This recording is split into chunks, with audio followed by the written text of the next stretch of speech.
जय हिंद दोस्तों। आज की इस क्लास में हम लोग डिस्कस करने वाले हैं जनगणना 2011 के बारे में। दोस्तों, जनगणना से काफ़ी अच्छे क्वेश्चन पूछे जाते हैं और हर एक एग्जाम में पूछे जाते हैं। चाहे आप यूपी कांस्टेबल की तैयारी कर रहे हो, यूपी होमगार्ड की तैयारी कर रहे हो या यूपी एसआई की तैयारी कर रहे हो, इन सब में इससे क्वेश्चन निकल के जरूर आता है कि जनगणना जो पूरे भारत के, और दूसरा टॉपिक आता है यूपी की जनगणना। इन दोनों से कम 2 से 3 क्वेश्चन बनते हैं। तो पूरा टॉपिक हम लोग विधिवत ढंग से देखने वाले हैं। बस आप पूरा वीडियो देखिएगा, इसका नोट्स भी आप लोगों को हम प्रोवाइड कराएंगे। बिल्कुल आप निश्चिंत रहिए, सिर्फ आप लोग क्लास देखिए। तो चलिए दोस्तों, आज की क्लास हम लोग शुरू करते हैं। उससे पहले जितने लोग चैनल पर नए हैं उस चैनल को सब्सक्राइब करके और बेल आइकन को प्रेस करके जरूर रख लें। तो आज की क्लास हम लोग देखने वाले हैं। उससे पहले थोड़ा सा हम लोग देख लेते हैं कि अभी तक हमने प्लेलिस्ट अलग अलग, बच्चों की डिमांड थी कि सर अलग बना दीजिए प्लेलिस्ट, तो हमने मूल विधि की प्लेलिस्ट अलग बना दी है, यूपीएसआई मूल विधि के नाम से है, आप उसको देख लीजिएगा। दूसरी प्लेलिस्ट, ये टॉपिक हमने कंप्लीट किए हैं पूरे, एक एक टॉपिक लगभग 28 चैप्टर है, 28 वीडियो में पूरी मूल विधि कंप्लीट है। आप जा करके नोट्स वहां से आप चाहो तो वीडियो देख करके नोट्स बना लो, या इसकी पीडीएफ भी आप लोगों को प्रोवाइड करा देंगे, हम बता देंगे। अब ये संविधान, तो संविधान में इतने टॉपिक हमने एक एक आप लोगों के लिए इंपॉर्टेंट टॉपिक कंप्लीट करे हैं। जो टॉपिक बच गए हैं उनको भी हम धीरे धीरे वीडियो लेकर के कंप्लीट कर देंगे। टारगेट आप अपना याद रखना, यूपीएसआई का टारगेट 15 से 16 जो मार्च में पेपर होना है, 14-15 को उसमें है। इसके बाद जो होमगार्ड की वैकेंसी है, होमगार्ड की भी एग्जाम डेट आ गई है 25, 26, 27 अप्रैल, तो उसके लिए भी इम्पोर्टेंट है। तो पॉलिटी आप वो लोग भी आराम से जाकर के वीडियो को देख सकते हैं। यूपी इतने टॉपिक हमने कराए हैं, 3 वीडियो में इतने टॉपिक कंप्लीट करे हैं। लगभग 18 से 20 टॉपिक हैं जो कंप्लीट हो चुके हैं, बाकी के टॉपिक भी हम इनको जल्द से जल्द कंप्लीट कर देंगे। तो निश्चिंत रहिएगा, बस आप लोग प्लेलिस्ट जरूर फॉलो करिए और प्लेलिस्ट के हिसाब से आप वीडियो को एक एक करके अच्छे से देख लीजिएगा। तो चलिए आज की क्लास हम लोग देखते हैं। ये जनगणना है पूरे भारत की। तो बिल्कुल बेसिक से, जैसे हमारी क्लास होती है बेसिक से एडवांस तक, मतलब टॉपिक पढ़ने के बाद छूटेगा कोई भी क्वेश्चन नहीं। तो चलिए देखते हैं। सबसे पहले देखते हैं, इसमें प्रैक्टिस भी आपकी कराएंगे, हम निश्चिंत रहिएगा, दिखाएंगे क्वेश्चन कैसे से फ्रेम होता है। सबसे पहले देखते हैं, जनसंख्या का जो अध्ययन होता है उसको कहते हैं डेमोग्राफी। डेमोग्राफी क्या कहलाता है? जनसंख्या का अध्ययन। अब इसकी इतिहास की बात करें तो जो विश्व में पहली बार जो जनगणना की शुरुआत करी गई थी 1749 में, स्वीडन से इसकी शुरुआत करी गई थी। कहाँ से? तो स्वीडन से। बिल्कुल आराम से आप बिल्कुल फ्रेश माइंड होकर के बैठिए, नोट्स की आप टेंशन छोड़ दो, पीडीएफ आपको मिलेगी। 10 की जनगणना की शुरुआत 1790 में हुई अमेरिका से। तो अगर आपसे पूछे 10 की जनगणना की शुरुआत विश्व में कहाँ से हुई, तो अमेरिका से 1790 में। और जनगणना की पहली बार जो जनगणना हुई वो कहाँ हुई? स्वीडन में 1749 में। अब जनगणना का जो उल्लेख मिलता है देखो, तो अनुच्छेद 246 के अनुसार जनगणना संघ सूची का विषय कहलाता है। किसका विषय है? तो संघ सूची का विषय है, यानी कि केंद्र, इसमें संघ राज्य समवर्ती 3 सूचियां हमने बताई थी, जिसमें संघ सूची में केंद्र सरकार कानून बनाती है, राज्य सूची में राज्य सरकार, समवर्ती सूची में दोनों सरकारें केंद्र और राज्य मिलकर के कानून बनाती हैं। तो संघ सूची का यह एक विषय है। यह किसके अधीन है? तो यह गृह मंत्रालय की जिम्मेदारी होती है, जनगणना को आयोजित करना, जनगणना कंप्लीट कराना, उसकी रिपोर्ट पेश करना। ठीक है, ये सारी जिम्मेदारी किसकी है? तो गृह मंत्रालय की है। 1951 से भी सभी जनगणना अधिनियम 1948 के तहत ही जारी की जा रही हैं। इस बात को आप ध्यान रखना। बिल्कुल बेसिक फैक्ट से लेकर के हम लोग चल रहे हैं ताकि आपको पढ़ने में कोई भी समस्या ना हो। अगर भारत की जनगणना की बात करें, ये तो हमने देखा, अभी ऊपर हमने क्या देखा कि विश्व का रोड मैप देखा कि विश्व में किस तरीके से जनगणना कंप्लीट हुई और कैसे कैसे इन चीज़ों को बदला गया। अब भारत की जनगणना से क्वेश्चन आता है, तो भारत की जनगणना के बारे में हम लोग पढ़ते हैं। देखो, जो भारत की जनगणना है, प्रथम बार जो जनगणना हुई थी 1872 में, लॉर्ड मेयो के समय में पहली बार जनगणना हुई। जो ये जनगणना का कोई शेड्यूल नहीं था कि 1 वर्ष में होगी, 5 साल में होगी, 10 साल में। बिल्कुल ये पहली जनगणना हुई थी 1872 में लॉर्ड मेयो के समय में। लेकिन बाद में क्या किया, इस जनगणना को नियमित कर दिया गया और ये कहा गया कि हर 10 वर्ष में जनगणना आयोजित की जाएगी, तो उसी को कहा गया 10 की जनगणना। तो जो 10 की जनगणना की शुरुआत हुई थी वो 1881 में, किसके समय? लॉर्ड रिपन के समय में। तो क्वेश्चन यही आपसे पूछता है कि जो 10 की जनगणना हुई थी किसके समय में हुई? लॉर्ड रिपन के समय में। कब हुई? 1881 में हुई। प्रथम बार कब हुई? लॉर्ड मेयो के समय में। कब हुई? 1872 में हुई। बिल्कुल एक एक फैक्ट को आप अच्छे से देखिएगा। जो प्रथम जनगणना आयुक्त थे WC फ्लोडेन थे। जनसंख्या दिवस 11 जुलाई को मनाया जाता है। अगर 2025 की थीम की बात करें तो युवाओं को एक निष्पक्ष और आशापूर्ण दुनिया में अपने मनचाहे परिवार बनाने के लिए सशक्त बनाना 2025 की जनगणना की थीम रही थी। तो वर्ल्ड पॉपुलेशन डे अगर पूछा जाए कब मनाया जाता है तो ये 11 जुलाई को मनाया जाता है। बिल्कुल इसी तरीके से आप अच्छे से इन चीज़ों को देखते हुए कवर करेंगे हम लोग। चलिए आगे देखते हैं। नई जो जनगणना के लिए नई राष्ट्रीय जनसंख्या नीति बनाई गई वो 2000 में बनाई गई। लक्ष्य इसका 2045 तक स्तरीकरण के लिए रखा गया था। जाति के आधार पर पहली बार जनगणना हुई थी 1931 में। स्वतंत्र भारत की पहली जनगणना हुई थी 1951 में। उस समय जनगणना आयुक्त कौन थे 1951 में? R.A. गोपाल स्वामी। ये R.A. गोपाल स्वामी जी हैं। तो इनके ही नेतृत्व में पहली बार जो जनगणना स्वतंत्रता के बाद, चूंकि आज़ादी हमको 1947 में मिली, तो उसके बाद जो पहली जनगणना 10 की कराई गई वो 1951 में ही कराई गई थी। पहली स्वतंत्रता के बाद पहली जनसंख्या नीति कब बनी थी? तो 1975 में। परिवार नियोजन कार्यक्रम 1952 में चलाया गया था। अब ये आपने फैक्ट समझे। इसके बाद इंपॉर्टेंट फैक्ट इसमें ये निकल के आता है कि जो वो सन बताइए जिसमें सबसे ज़्यादा ऋणात्मक जनसंख्या यानी कि माइनस में चली गई थी। उस समय जनसंख्या बढ़ी नहीं थी उस समय, और जनसंख्या घटी थी। वो कौन सा ईयर था? तो 1911 से 1921 का साल था, जिसमें -0.31% जो जनसंख्या थी वो कम हुई थी। महाविभाजक वर्ष 1921 का जो वर्ष था महाविभाजक वर्ष के रूप में माना जाता है। 1961 से 71 तक सर्वाधिक जनसंख्या वृद्धि दर्ज करी गई थी, जिसमें 24.80% की बढ़ोतरी देखी गई थी। तो ये जो तीनों फैक्ट हैं, इनसे ये वाला जो सेकेंड नंबर का है, इससे क्वेश्चन आपको मिलता है। अगर आप अच्छे से इन चीज़ों को पढ़े होंगे तो ये चीज़ें आपको लग रही होंगी कि नहीं सर इससे क्वेश्चन हमसे पूछता भी है, और एग्जाम में हमने इन क्वेश्चनों को सही भी किया है। चलिए आगे हम लोग देखते हैं जनगणना अधिकारी कौन होता है। तो जो जनगणना अधिकारी होता है 2011 के जनगणना जो आयुक्त थे श्री चंद्रमौली थे। वर्तमान में जनगणना आयुक्त जो हैं मृत्युंजय कुमार नारायण जी हैं। ये श्री चंद्रमौली जी हैं, ये कुमार नारायण जी हैं। 2011 के जनगणना के अगर तथ्यों की बात करें तो 1872 से जो थी वो 15वीं जनगणना इस साल की है। जो 1872 से अगर काउंटिंग करें तो इस साल की जो 2011 की जनगणना है वो कौन से नंबर की है? 2011 की तो 15वीं नंबर की। लेकिन स्वतंत्रता के बाद वो कौन सी है? तो सातवीं जनगणना है। याद रखिएगा इसका आदर्श वाक्य हमारा जनगणना हमारा भविष्य। तो क्वेश्चन यहाँ से क्या फ्रेम हुआ? क्वेश्चन 2 आपके लिए इंपॉर्टेंट है।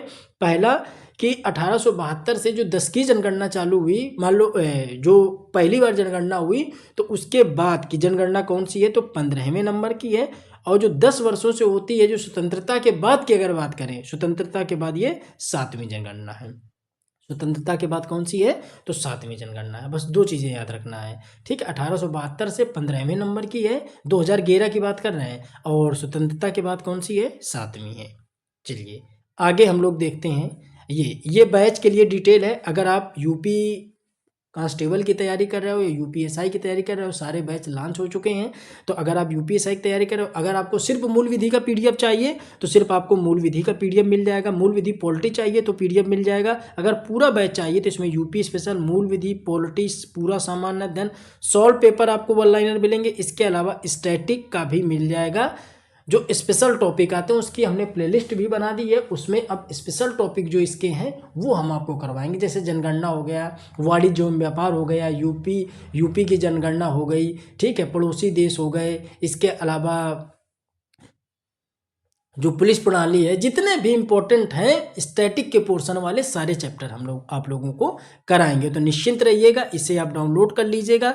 एप्लीकेशन है हमारा जीएस रिव्यू, प्ले स्टोर में मिल जाएगा, वहां से आप एप्लीकेशन डाउनलोड कर लीजिएगा। डिस्क्रिप्शन में कमेंट में लिंक लगा देंगे, वहां से आप डाउनलोड करेंगे और आपको कंप्लीट फाइल इसकी मिल जाएगी। चलिए, जो लोग पेड बैच में जुड़े हैं निश्चिंत रहें, ये पीडीएफ आप लोगों को फ्री प्रोवाइड कराई जाएगी, आपको सिर्फ वीडियो देखना है। चलिए आगे हम लोग देखते हैं कि अगर इस समय बात करें कि भारत की कुल कितनी जनसंख्या है, ये 2011 का डाटा है। कब का? 2011 का। तो 2011 के अनुसार 121 करोड़, लगभग 1.21 अरब थी। विश्व की कुल जनसंख्या का लगभग 17.5% तो सिर्फ हमारे ही देश की जनसंख्या है। जैसे मान लें कि ये पूरा विश्व है, विश्व में 17.5% पे कब्जा सिर्फ हमारे देश का है, 17.5% जनसंख्या हमारी है। ठीक है, तो इस तरीके से आप इसको समझ सकते हैं। शुभांकर क्या था, तो प्रगढ़ शिक्षिका इसकी शुभांकर के तौर पे हम लोगों ने इसको चिन्हित करा था। अब लिंगानुपात, लिंगानुपात से देखते हैं तो लिंगानुपात से क्वेश्चन आता है, लिंगानुपात कितना है, पुरुष का 51.47%, महिला का 48.53%। वृद्धि दर कितनी है, तो 2001 से 2011 तक देश की वृद्धि दर 17.7%। 2011 में वार्षिक कितनी थी, तो 1.64%। चलिए आगे हम लोग देखते हैं। इस डाटा को आपको अच्छे से तैयार करना है। ठीक है, इस डाटा को, इससे क्वेश्चन आपसे पूछता है। देखो कुल परसेंटेज अगर एससी का है और इस तरफ एसटी का है, कुल भारत की जनसंख्या में एससी 16.5% है, एसटी 8.6% है। सर्वाधिक जनसंख्या वाला राज्य एससी में यूपी है और एसटी में एमपी है। हमने इस तरीके से लिखा है कि आपको याद करने में दिक्कत ना हो। इसी फॉर्मेट में आपकी पीडीएफ भी हम प्रिंट कराएंगे, पीडीएफ भी टाइप कराएंगे, ताकि आपको याद करने में समस्या ना आए। सर्वाधिक प्रतिशत वाला राज्य कौन सा है जनसंख्या में एससी की, तो पंजाब है, 32% जनसंख्या वहाँ पे है। एसटी में मिजोरम है, 95% एसटी मिजोरम में रहता है। न्यूनतम वाली बात करें तो नागालैंड में एससी न्यूनतम है, जबकि उत्तर प्रदेश में एसटी न्यूनतम है, एसटी उत्तर प्रदेश में न्यूनतम है। शून्य यानी नगण्य जनसंख्या वाले वो कौन से राज्य हैं जहां पे एससी की जो जनसंख्या है वो शून्य है, तो अरुणाचल प्रदेश, नागालैंड, अंडमान निकोबार समूह और लक्षद्वीप। ये आप याद रखिएगा, इससे कई बार क्वेश्चन निकल के आया है कि निम्नलिखित में से कौन सा राज्य है जहां पे एससी के पद या एससी की सीट 0 जाती है, तो वो है ये राज्य। इसी तरीके से एसटी कहाँ पे नहीं है, तो पंजाब, हरियाणा, चंडीगढ़, दिल्ली और पांडिचेरी में कोई भी एसटी की जाति नहीं रहती, अनुसूचित जनजाति नहीं रहती है। ठीक है, अगर हम लोग इसी में बात कर लें कि सबसे बड़ी जो एसटी की जो जनजाति है वो कौन सी है, तो भील जनजाति है, 38% है पूरे। अगर भारत में बात करें एसटी में, तो सबसे बड़ी जो इनका वर्ग है, समुदाय है, तो वो कौन सा है, तो भील का समुदाय है। ठीक है, तो ये बिल्कुल आप इसी तरीके से इसको माइंड करिएगा, बिल्कुल इसी तरीके से पढ़िएगा, दोनों को एक साथ पढ़िएगा कंपैरिजन में, तो आपको डाटा अच्छे से तैयार भी हो जाएगा। चलिए अगला देखते हैं जनसंख्या घनत्व के बारे में। तो जनसंख्या घनत्व के बारे में देखा जाए तो प्रति वर्ग किलोमीटर के क्षेत्र के हिसाब से निवास करने वाले लोगों का जो औसत होता है वो जनसंख्या घनत्व कहलाता है। जैसे 1951 में कितना था, 117 है, 2001 में 325 था, लेकिन 2011 में ये डाटा बढ़कर के हो गया है 382। जनसंख्या घनत्व में कितना हो गया, 82 हो गया। अब एक क्वेश्चन आपसे पूछता है कि सर्वाधिक जो जनसंख्या घनत्व है, सबसे पहले तो याद रखना है कि जनसंख्या 2011 का जन घनत्व कितना है, तो आप बताएंगे सर 382। सर्वाधिक जन घनत्व वाला राज्य कौन सा है, बिहार, इसके बाद बंगाल, इसके बाद केरल। तो याद करना बीबीके यानी बिहार, बंगाल और केरल। न्यूनतम जनघनत्व वाला राज्य अगर पूछा जाए तो आप याद करना, अरे मजे में है, तो आ से हो गया अरुणाचल प्रदेश, मी से हो गया मिजोरम, सा से हो गया सिक्किम। ठीक है, तो ये सबसे कम जनसंख्या घनत्व वाले हैं। अगर यूटी में बात करें, सर्वाधिक जनसंख्या घनत्व वाला दिल्ली है और न्यूनतम जनसंख्या घनत्व वाला अंडमान निकोबार है। तो ये डाटा बिल्कुल इसी तरीके से बहुत आपके आसानी के मतलब याद करने के तरीके से ही इसको बनाया गया कि आपको कोई भी समस्या इसमें देखने को ना मिले। अब लिंगानुपात की बात कर लेते हैं कि लिंगानुपात की अगर बात करें तो लिंगानुपात होता है प्रति 1000 पुरुषों में महिलाओं की संख्या कितनी है, वो लिंगानुपात कहलाता है। 2001 में 933 थी, यानी कि 1000 पुरुषों में 933 महिलाएं थीं, और 2011 में 10 की वृद्धि हुई है, यानी कि अब कितनी हो गई, ये 943 हैं। कितनी, 943, यानी कि 1000 अगर पुरुष हैं 1000, तो उसमें महिला कितनी है, 943 महिलाएं हैं। ठीक है, अगर बाल लिंगानुपात की बात करें तो 919 है, बाल लिंगानुपात में 919 है। रैंकिंग की बात कर लें तो राज्य में अगर रैंकिंग की बात करें तो सर्वाधिक लिंगानुपात वाला राज्य कौन सा है, तो केरल है, केरल है, वहाँ 1084, यानी कि अभी हमने आपको बताया कि भारत का जो औसत लिंगानुपात है वो 943 है, 943, 1000 पुरुषों में 943 महिलाएं हैं, लेकिन केरल में जस्ट उल्टा है। केरल में इतना लिंगानुपात है कि 1000 पुरुषों में 1084 महिलाएं हैं।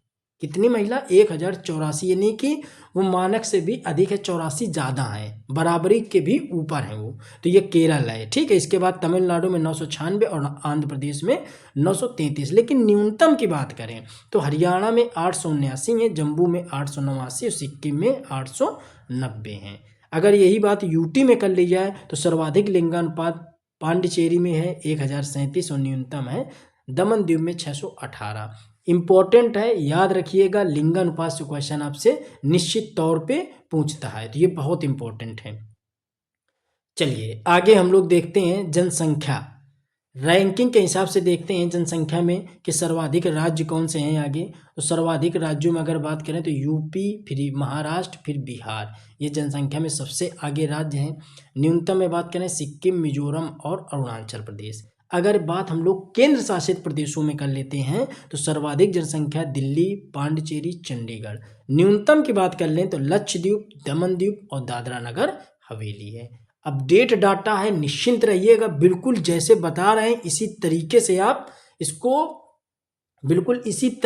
इसको तैयार करना है। पीडीएफ हमने बता दिया है आपको, जीएस रिव्यू नाम से एप्लीकेशन में, वहाँ पे जो बैच आप लेंगे उसी के अकॉर्डिंग आपको पीडीएफ मिल जाएगी, ठीक है। तो आप निश्चिंत रहिएगा, वरना आप इसका नोट्स बना सकते हैं, कोई दिक्कत कोई परेशानी आपको नहीं होगी। चलिए अब हम लोग बात कर लेते हैं साक्षरता की। तो इसमें तो साक्षरता की बात कर लेते हैं, इससे क्वेश्चन आता है और सबसे ज़्यादा क्वेश्चन ये आता है कि साक्षर व्यक्ति किसको कहा जाता है। तो याद रखिएगा परिभाषा में 7 वर्ष या इससे ऊपर की आयु के ऐसे व्यक्ति जो किसी भी भाषा में पढ़ना लिखना में सक्षम होते हैं वो साक्षर कहलाते हैं। तो यही क्वेश्चन कई बार रिपीट हुआ था। उम्र, तो कितनी उम्र होनी चाहिए? 7 या 7 से अधिक आयु के व्यक्ति, 7 या 7 से अधिक उम्र, याद रखना है, ये आपको याद रखना है। 10 की वृद्धि दर की बात कर ले, सर्वाधिक वृद्धि वाला राज्य मेघालय है, 27% हुई थी। न्यूनतम नागालैंड है, ऋणात्मक वृद्धि इसमें देखने को मिली थी।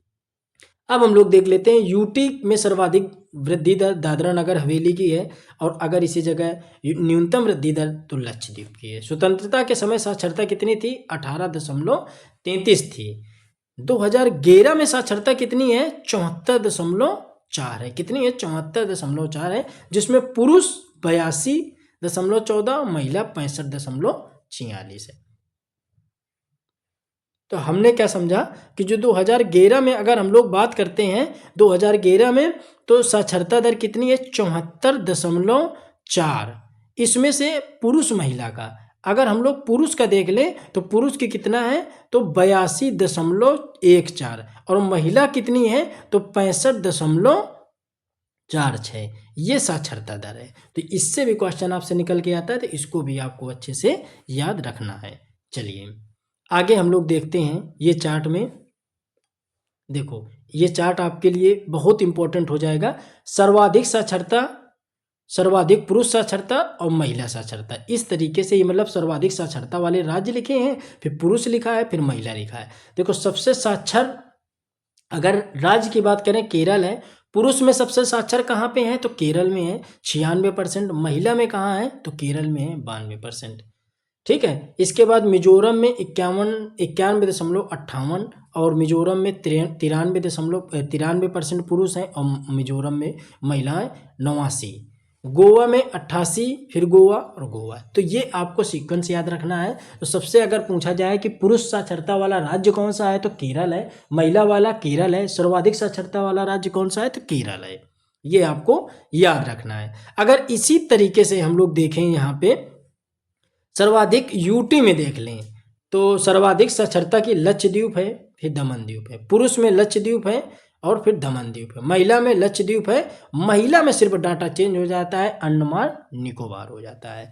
तो आपको याद रखने के लिए सबसे आसान तरीका ये है कि जब अगर बात करें राज्यों में तो केरल तीनों जगह पे है। केरल सर्वाधिक में भी है, पुरुष में भी है, महिला में भी है। उसी तरीके से लक्षद्वीप तीनों जगह पे है। लक्षद्वीप पुरुष में भी है, महिला में भी है और संपूर्ण केंद्र शासित प्रदेशों में भी है। तो इस तरीके से आप इसको याद कर सकते हैं। चलिए अगला हम लोग देखते हैं न्यूनतम साक्षरता वाले राज्यों में। अभी तो हमने ऊपर देखा अधिकतम, न्यूनतम में बिहार, इसके बाद तीनों में बिहार है। न्यूनतम में तीनों याद रखना है। न्यूनतम साक्षरता बिहार की 61 है, पुरुषों की 71 है, महिलाओं की 51 है। तीनों में बिहार रहेगा। उसके बिहार के बाद अरुणाचल प्रदेश आता है, पुरुषों में अरुणाचल प्रदेश, लेकिन महिलाओं में राजस्थान है। तीसरे नंबर पे राजस्थान आता है, फिर आंध्र प्रदेश और झारखंड पुरुष और महिला वर्ग में आता है। अगर इसी तरीके से हम लोग देखें केंद्र शासित प्रदेशों में, तो न्यूनतम साक्षरता वाला राज्य में दादरा नगर हवेली पुरुष में भी आएगा और महिला में भी आएगा। हमने यहाँ पे क्या समझा, हमने यहाँ पे सर समझा कि अगर साक्षरता की बात करें तो साक्षरता में हमको सिर्फ एक डाटा याद करना है कि केरल में सर्वाधिक साक्षर पुरुष भी है, महिला भी है, और संपूर्ण देश में केरल सबसे साक्षर है। अगर बात कर ले कि केंद्र शासित में बताइए तो लक्षद्वीप केंद्र शासित में है, पुरुष में भी है, महिला में भी है। अगर इसी तरीके से बात कर ले कि न्यूनतम में बताइए तो न्यूनतम में बिहार है। बिहार में सब सर्वाधिक न्यूनतम साक्षरता है, पुरुष में भी न्यूनतम साक्षरता है, महिला में भी न्यूनतम साक्षरता है, और राज्यों में भी न्यूनतम है।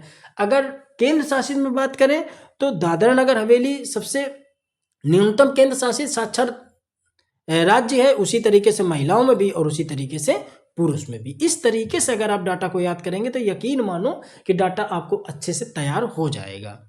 चलिए अगला देख लेते हैं। ये बिल्कुल एक तरीके से पूरा समराइज करके यहाँ पे लिखा गया है आप लोगों के लिए, तो इसको एक बार हम लोग नज़र मार लेते हैं। कुल साक्षर कितनी है, 121 करोड़ है आबादी। ग्रामीण जनसंख्या कितनी है, 68.84 है। शहरी कितनी है, 31 है। यानी ग्रामीण में देख लो अभी भी 68% लोग निवास करते हैं और शहरों में मात्र 31% लोग रहते हैं। ग्रामीण लिंगानुपात 949 है, शहरी लिंगानुपात 929 है। सर्वाधिक ग्रामीण जनसंख्या वाला राज्य उत्तर प्रदेश है, न्यूनतम ग्रामीण जनसंख्या वाला राज्य सिक्किम है। ठीक है। प्रतिशत के आधार पर सर्वाधिक ग्रामीण जनसंख्या वाला राज्य हिमाचल प्रदेश है और न्यूनतम गोवा है। अगर सर्वाधिक शहरी राष्ट्र है, न्यूनतम शहरी में हिमाचल प्रदेश है। प्रतिशत के आधार पर सर्वाधिक शहरी गोवा है और न्यूनतम हिमाचल प्रदेश है। तो बिल्कुल आपको इसी तरीके से डाटा को तैयार करना है। जैसे हमने यहाँ पे आप लोगों को लिए डाटा लिखा है, इसी तरीके से आपको तैयार करना है। तो ये हमने आप लोगों के लिए पूरा कंप्लीट, एक भी पॉइंट स्किप नहीं है। बस आप इसको चाहो तो नोट्स बना लो। अगर आप देखो पीडीएफ नहीं लेना कोई दिक्कत नहीं है, आप सिर्फ इसका नोट्स बना लो। पीडीएफ तो उन लोगों के लिए है कि जिसके पास समय का अभाव है, या वो ड्यूटी करते हैं या अन्य चीज़ें उनके लाइफ में है कि सर समय नहीं है, लेकिन हम पीडीएफ से अच्छे से कंटेंट तैयार कर लेंगे, आप पीडीएफ प्रोवाइड करा दो, तो वो लोग जाकर के पीडीएफ बैच परचेज कर सकते हैं। कंप्लीट उनको डाटा, कंप्लीट नोट्स उनको उपलब्ध हो जाएगा। वरना आप इसका नोट्स भी बना सकते हैं, कोई ज़बरदस्ती इस पर नहीं है। चलिए तो अब हम लोग देखने वाले हैं यहाँ पे ऑब्जेक्टिव प्रश्न, जो अभी तक हमने पढ़ा उसी को हम लोग यहाँ पे हैं देखने वाले। बहुत अच्छा इसमें बेहतरीन क्वेश्चनों का कलेक्शन है और आपको इसमें पता चलेगा कि नए क्वेश्चन किस तरीके से पूछे जाते हैं। तो चलिए पहला क्वेश्चन है हमारे पास, 2011 की जनगणना के अनुसार विश्व की कुल जनसंख्या में भारत की कितनी भागीदारी, अभी हमने आपको बताया था 17.5% है। कितनी है, 17.5%। ये वाला बी नंबर ऑप्शन बिल्कुल हो जाता है सही। चलिए अगला क्वेश्चन हम लोग देख लेते हैं। भारत में प्रतिवर्ष किस देश की जनसंख्या के बराबर वृद्धि हो रही है। ये बिल्कुल नया क्वेश्चन है कि भारत में प्रतिवर्ष किस जनसंख्या के बराबर वृद्धि हो रही है। तो इसका क्वेश्चन ऑप्शन है ऑस्ट्रेलिया, दक्षिण अफ्रीका, अर्जेंटीना और ब्राजील। ये आपका होमवर्क है, आपको इस क्वेश्चन को कमेंट में बताना है कि किसके बराबर वृद्धि हो रही है। ये आपके लिए नया क्वेश्चन इसमें डाला गया है, तो आप प्लीज़ कमेंट करके हमको जवाब दीजिएगा। पता चलेगा कि आप यहाँ तक पहुँचे हो। बहुत सारे सीरियस बच्चे बहुत ईमानदारी से मेहनत कर रहे हैं, बहुत अच्छा लगता है। और रिजल्ट भी आपको देखने को मिलेगा कि जीएस रिव्यू से कितने अधिक जीएस वाले पोर्शन में बच्चों का चयन हुआ है। बहुत बेहतर ढंग से मेहनत कर रहे हैं। जीएस में आपको कोई समस्या नहीं होगी, इस बात का भरोसा हम पे आप कर सकते हो। चलिए अगला हम लोग क्वेश्चन देखते हैं। भारत के जनसंख्या के इतिहास में जननांकी विभाजन कौन सा था। हमने आपको बताया था, उसी को कहा जाता है महाविभाजन वर्ष, महाविभाजक वर्ष, महाविभाजक वर्ष। बताइए कौन सा था। तो हमने आपको ऊपर बताया था कि जो 1921, हमने आपको ऊपर बताया था, ये भी लिखा भी है पॉइंट, 1921 का वर्ष था, वो महाविभाजक वर्ष के रूप में जाना गया था। अगला क्वेश्चन, 2011 की जनसंख्या भारतीय इतिहास में कौन सी जनगणना है। तो हमने बताया कि अगर आप 1872 से इसको काउंट करोगे तो कौन सी जनसंख्या है इस बार की, किस नंबर की है। तो तुरंत आपने बताया कि सर वो किस नंबर के है, किस नंबर की है, आप बताइए 15वें। इसमें 23वें, 24वें, 25वें, 16वें दिया है, तो ये 15वें, ये ऑप्शन इसके रॉन्ग है। तो हमें क्या बताना है कि सर 15वें नंबर की है। कौन सी है? 15वें नंबर की है। और आज़ादी के बाद कौन से नंबर की है? तो हमने आपको बताया था कि आज़ादी के बाद सर 7वें नंबर की है 2011 की जनगणना। और वैसे कौन से नंबर की है? वैसे अगर बात करें तो कौन से नंबर की है? तो 15वें नंबर की है। ये तो हमने आपको ऊपर बताया भी था। चलिए अगला क्वेश्चन, ये देखिए क्वेश्चन भी मिल गया कि स्वतंत्रता के प्राप्ति के बाद कौन से नंबर की जनगणना थी? तो ये हमने बताया था 7वें नंबर की। कौन से? 7वें नंबर की थी। चलिए अगला क्वेश्चन हम लोग देख लेते हैं, भारत में पहली बार जनगणना कब कराई गई? तो भारत में पहली बार जनगणना हमने बताया था आपको कब कराई गई थी? 1861 ऑप्शन है, 1872, 1881, 1882। तो कब कराई गई थी? 1872 में लॉर्ड मेयो के समय। किसके समय? लॉर्ड मेयो के समय। लेकिन जब बाद में कराई गई 1881 से, तो किसके समय में कराई गई थी? तो उस समय लॉर्ड रिपन के समय में कराई गई थी। लॉर्ड रिपन के समय में, ये हमने आपको ऊपर बताया था। भारत में जो पहली बार जनगणना हुई थी किसके कारण में हुई थी? हमने आपको ऊपर बताया है कि लॉर्ड मेयो के समय में हुई थी। चलिए अगला हम लोग देखते हैं, भारत में जनगणना का क्रमवार आकलन कब से, यानी कि 10 वर्षीय जनगणना कब से प्रारंभ हुई थी? तो हमने आपको बता दिया है कि 1881 से प्रारंभ हुई थी। किसके समय में? लॉर्ड रिपन के समय में प्रारंभ हुई थी। लॉर्ड रिपन के समय में प्रारंभ हुई थी। इसमें कोई भी संदेह आपको नहीं होना चाहिए। प्लीज़ आप लोग वीडियो को जरूर शेयर करा करिए। आप लोग सपोर्ट करेंगे, भरोसा रखिए कि बेहतर कंटेंट, सबसे अलग कंटेंट, सबसे बेहतरीन प्रैक्टिस के साथ आप लोगों को हम इसी तरीके से कंटेंट प्रोवाइड कराते रहेंगे। चलिए अगला क्वेश्चन देखते हैं, जनसंख्या की दृष्टि से भारत के किन 3 सबसे बड़े राज्यों का सही क्रम है? तो हमने आपको बताया था उत्तर प्रदेश, महाराष्ट्र, बिहार, महाराष्ट्र, पश्चिम बंगाल, उत्तर प्रदेश, उत्तर प्रदेश, बंगाल और महाराष्ट्र, या महाराष्ट्र, उत्तर प्रदेश, बिहार। तो पहला वाला जो सीक्वेंस है बिल्कुल सेट बैठता है कि उत्तर प्रदेश, महाराष्ट्र और बिहार। चलिए अगला क्वेश्चन हम लोग देख लेते हैं, जनसंख्या की दृष्टि से भारत के 3 छोटे राज्यों का क्रम। वो बड़े राज्यों का क्रम था और ये छोटे राज्यों का। तो छोटे राज्यों का तो सीधे हमने बताया था, सिक्किम आपको याद रखना है छोटे राज्यों में, सिक्किम, मिजोरम, अरुणाचल प्रदेश। तो ये बी नंबर बिल्कुल आपका सही हो जाता है। चलिए अगला हम लोग देख लेते हैं कि जनसंख्या की दृष्टि से सबसे बड़ा केंद्र शासित प्रदेश कौन सा है? तो आप सभी जानते हो कि दिल्ली सबसे बड़ा केंद्र शासित प्रदेश है। चलिए अगला देख लेते हैं, जनसंख्या की दृष्टि से भारत का सबसे छोटा केंद्र शासित बताइए। सबसे छोटा बताइए केंद्र शासित कौन सा है? दमन द्वीप, दादरा नगर हवेली, अंडमान निकोबार या लक्षद्वीप। तो कौन सा है? लक्षद्वीप। आप लोग कमेंट करके जो क्वेश्चन हमने पूछा उसका जवाब आप लोग प्लीज़ ज़रूर दीजिएगा। और आप लोग इसी तरीके से मेहनत से पढ़ते रहिए। अगला टॉपिक, इसके बाद आप लोग कमेंट करिएगा। वाणिज्यिक व्यापार के लिए कमेंट आई थी काफ़ी बच्चों के टेलीग्राम में और व्हाट्सएप में भी। तो हम अगला टॉपिक हो सकता है कि यूपी जनसंख्या कराने के बाद वाणिज्य और व्यापार वाला टॉपिक भी कंप्लीट कराएंगे। अगर किसी को बच्चे को कोई भी दिक्कत है तो 87 26 36 25 33 इस नंबर पे व्हाट्सएप किसी भी समय कर सकता है। जो टाइमिंग होती है, अब वो शाम को 7-8 बजे तक आराम से मैसेज डाल सकता है कि सर इस समस्या है, आपकी जो समस्या होगी उसका निदान करने की कोशिश की जाएगी। तो 87 26 36 25 33 तो आप इसमें व्हाट्सअप कर सकते हैं। चलिए दोस्तों, क्लास कैसी लगी कमेंट करके ज़रूर बताइएगा। मिलते हैं अगले वीडियो में, तब तक जय हिंद जय भारत।